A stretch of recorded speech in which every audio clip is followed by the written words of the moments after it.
So yan guys, oh, ang ating mga kasama dito ngayon sa aking paglalakad.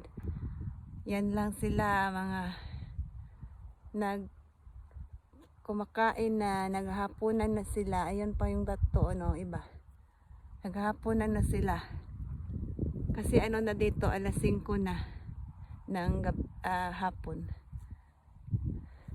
Yun sa likod ko, oh. Yan lang yan sila. Yan ang gusto ko dito sa maglakad dito kasi may mga sheep kang makikita, na relax yung mo. So ito yun ang view ko, oh. Diyan, maraming sheep na picnic diyan sa dito mag-picnic ka tapos yung kasama mo mga sheeps, di ba? Cool yan, di ba? Cool. Yun lang guys. Bye bye. Thank you for watching.